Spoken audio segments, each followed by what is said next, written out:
Vamos lá, galera, aqui é o Mestre do Hack. Eu vou estar ensinando vocês a ganhar uma boa graninha aí, né? Vou falando aqui do kit Intel e de algumas placas DDR2, né? Muitas placas dessas você encontra no ferro velho, você tem que saber testar. E às vezes a pessoa vê o slot preto, escrito DIN, e pensa que é DDR1, e na verdade não é, DDR2, tá, galera? E muita gente ainda usa isso. Por quê? Porque são placas que têm uma qualidade, uma durabilidade melhor. Você consegue colocar um processador quad-core, né, quad 2-core, aquele processador antigo da LGA 775, né? Core 2 Quad, perdão, não é quad-core, Core 2 Quad. Você pode colocar um Core 2 Duo. Então, o que você precisa para testar uma máquina dessa? Primeiro, vou ensinar vocês a montar um kit interessante. Você tem que ter uma fonte de confiança, que é uma fonte 500 real, né? Não é de 500 reais não, tá, galera? É 500 real. Porque essa daqui você tem como testar placas de vídeo, né?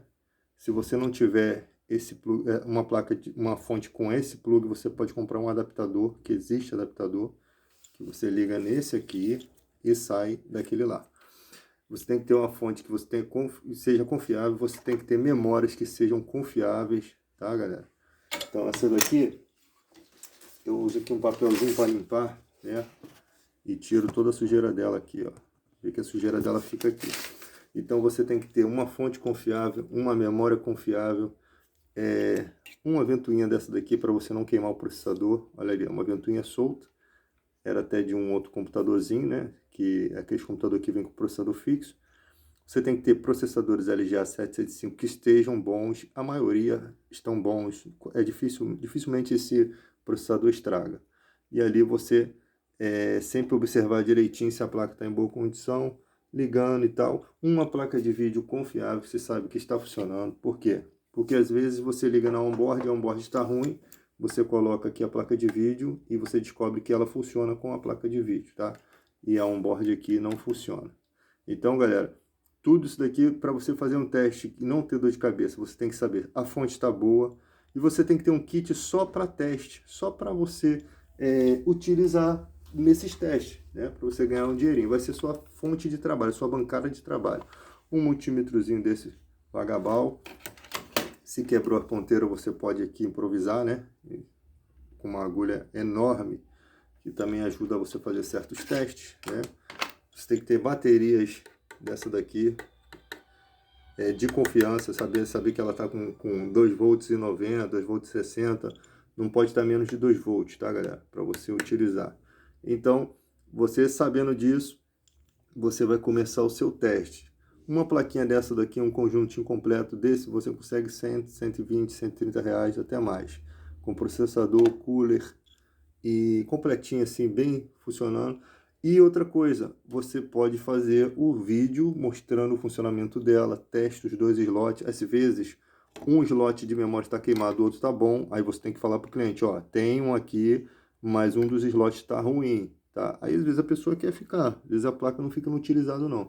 Porque às vezes você testa aqui, aí não funcionou, você abandona a placa. Não, testa em outro slot. Teste de placa.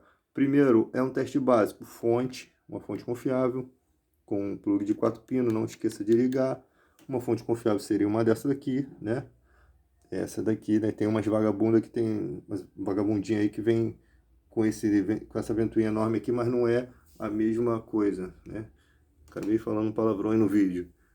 Então você tem a fonte confiável, você tem uma memória confiável.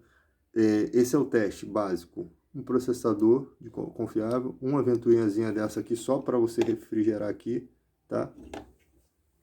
Ou você pode usar a bananada da televisão. Esses bagulhete aqui que vem na televisão, joga aqui que ele é gelado, pronto, não vai esquentar. Então você tem que ter aí esse kitzinho básico aqui para você fazer um teste, para você mostrar para o cliente em vídeo que a placa funciona.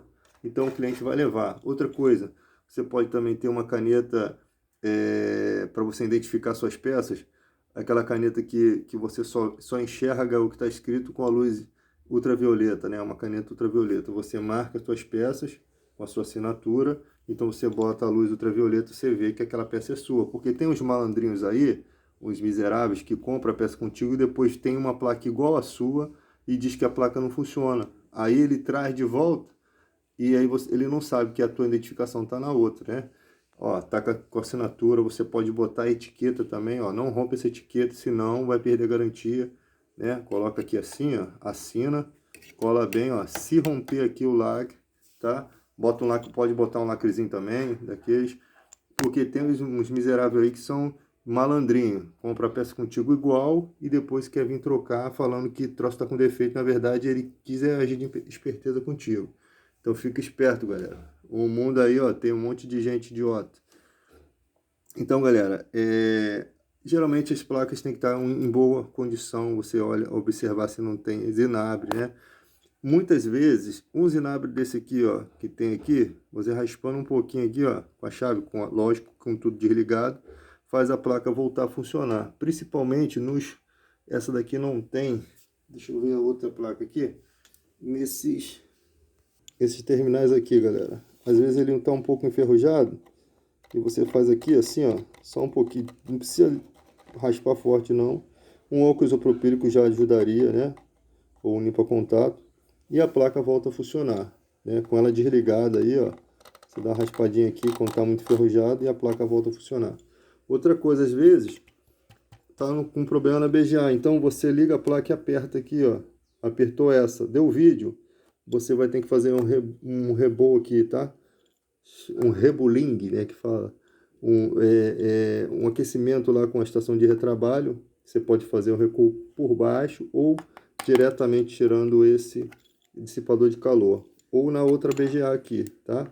E aí a placa às vezes está funcionando e você não sabe. Então, testou a placa de vídeo, testou a placa-mãe, colocou o processador de confiança, você sabe que tá bom, uma memória que você sabe que tá boa, às vezes o slot tá sujo, não é a memória, tá, galera? Às vezes o terminalzinho aqui tem que jogar um álcool isopropílico, passar um pincelzinho aqui e limpar, não é a memória que tá suja.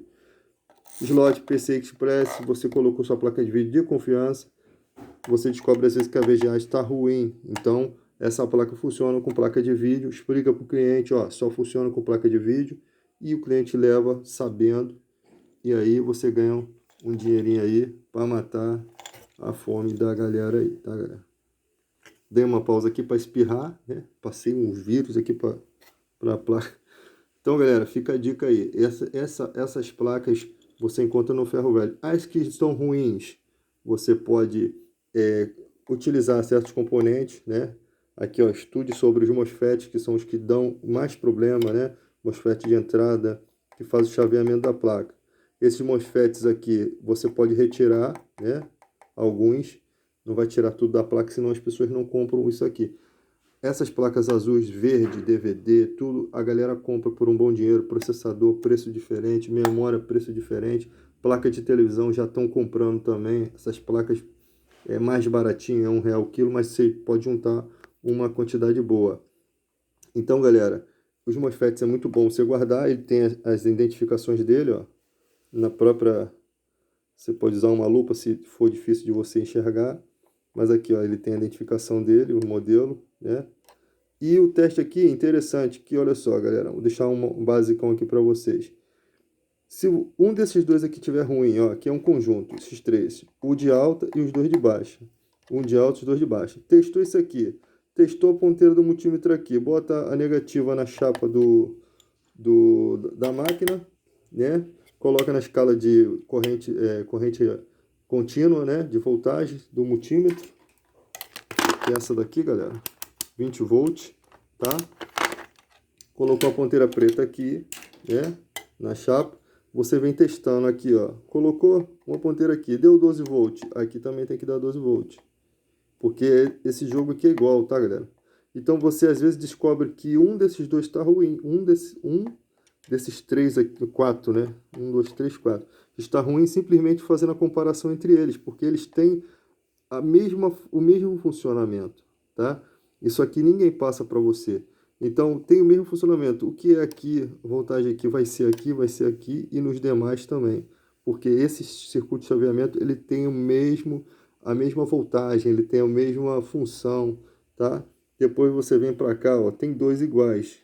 Aí já tem uma certa diferença, entendeu? pode ter uma certa diferença entre eles. Tem os da memória, ó. Às vezes um MOSFET desse aqui não funcionando, a memória não ativa. Como a memória é a chave, como se fosse a chave do teu carro, você tem o carro, mas a chave não funciona. É como se a memória fosse a chave. A memória que dá o start no vídeo. Então, se a memória não está funcionando, não dá vídeo. Mas às vezes a memória está funcionando, não dá vídeo porque o MOSFET não está chaveando direito. Então, tudo isso você tem que saber, né? E fica a dica aí pra galera que vai ganhar um bom dinheirinho aí no ferro velho. Tamo junto, até a próxima. Mestre do Hack, sempre na frente.